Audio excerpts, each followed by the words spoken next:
सांगलीमधल्या प्रीतम ग्रुपकडून ज्येष्ठ नागरिकांसाठी सुरू केलेली आनंद शाळा ही सध्या चांगलीच चर्चेत आहे। ज्येष्ठ नागरिकांना त्यांच्या उतरत्या वयामध्ये अनेकदा वृद्धाश्रमाची पायरी चढावी लागते, मात्र आनंद शाळेसारख्या ठिकाणी हे ज्येष्ठ नागरिक आनंदात जगतात। पाहुयात हा खास रिपोर्ट।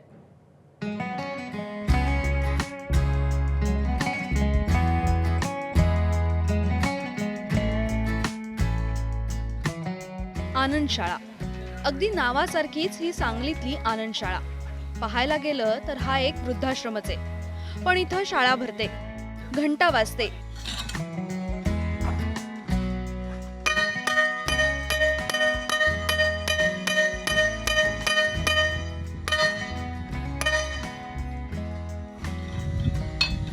आणि एक एक करून हे ज्येष्ठ नागरिक एकत्र जमतात। राष्ट्रगीत होतं आणि मग सुरू होतात खेळ।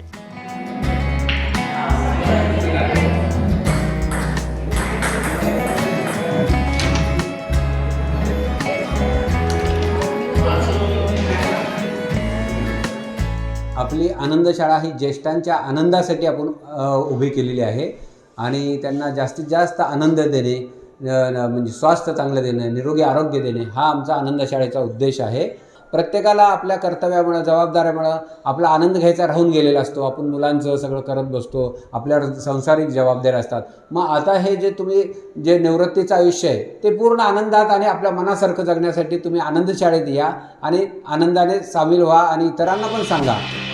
सांगलीच्या माधवनगर जवळ 2 एकरात अभिनय कामाजी यांनी ही आनंद शाळा सुरू केली आहे। ज्येष्ठ नागरिकांसाठी काहीतरी करावं या संकल्पनेतून ही शाळा सुरू झाली आहे। ज्येष्ठांना आपलं आयुष्य हसत खेळत मनाप्रमाणे जगण्याची संधी ही शाळा देते।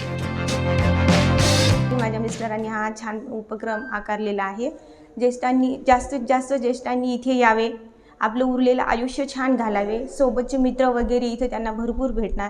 घरी कितीही असलं तरी आपण एवढं छान दिवस घालू शकत नाही। इथं भरपूर ॲक्टिव्हिटीज माझ्या मिस्टरांनी म्हणजे त्यांच्यासाठी उपलब्ध करून दिलेले आहे। सर्वांनी त्याचा आनंद घ्यावा। या आनंद शाळेत ज्येष्ठांसाठी अनेक प्रकारचे खेळ खेळले जातात। योगा, झुंबा यासह करमणुकीचे कार्यक्रमही घेतले जातात। डावा पाय पुढे, उजवा हात पुढे आणि डावा हात मागे सुरू करते आहे आणि हे आकडे आहेत ते 6 वेळा, 1 2।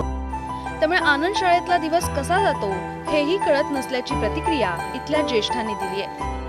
काही दिवसापूर्वीच मला या आनंद शाळेची माहिती मिळाली आणि माझे व्याही आणि वीणबाई ह्या दोघंही इथे राहत असल्यामुळे त्यांच्याकडून मला इथली बरीच माहिती मिळाली आणि मी कधी इथे येते आणि याचा आनंद घेते असं मला जाणवलं आणि त्यामुळे मी इथे आलेली आहे। इथल्या सगळ्याच गोष्टी मला इतर जागेंपेक्षा युनिक वाटल्या। आम्ही रिटायर झाल्यानंतर विविध ठिकाणी फिरायला गेलो, पण असा अनुभव आम्हाला कुठंच आला नाही। एकंदरीत एवढ्या लोकांना गुण पण म्हणजे चांगल्या पद्धतीत वातावरण असल्यामुळं प्रखर स्वास्थ्य आहे, चांगल्या पद्धतीने इथं वागणूक आहे, जेवण चांगल्या पद्धतीने मिळतं, सर्व सोयी आहेत आणि प्रत्येकाची वागणूक ही आदराने मिळते। इथल्या मोकळ्या वातावरणात राहून अनेकांचं आरोग्य सुधारल्याचंही दिसून आलंय। मी 5-6 वृद्धाश्रम फिरून आलो आणि सगळ्या इथला अनुभव पाहता ही आनंद शाळा ही भारतात कुठेही नाही आहे, की इथं सकाळपासून संध्याकाळपर्यंत जे तरुण आहेत पण वृद्ध आहेत पण ते सगळ्या ॲक्टिव्हिटीमध्ये इथं दिवसभर भाग घेतात, आनंदाने राहतात। तर या आनंद शाळेचं कौतुक करावं जेवढं थोडं आहे। इथलं खाणं पिणं, हवा आणि इथले स्टाफची सगळ्यांची वागणूक अत्यंत सुरेख आहे। उतरत्या वयात आयुष्य हसत खेळत आणि मनमोकळेपणानं जगण्याची संधी देणारी ही आनंद शाळा या वृद्धांसाठी आनंदाची नवी वाट ठरतीये। कुलदीप मानेसह रिपोर्ट एबीपी माझा, सांगली। एबीपी माझा, उघडा डोळे बघा नीट।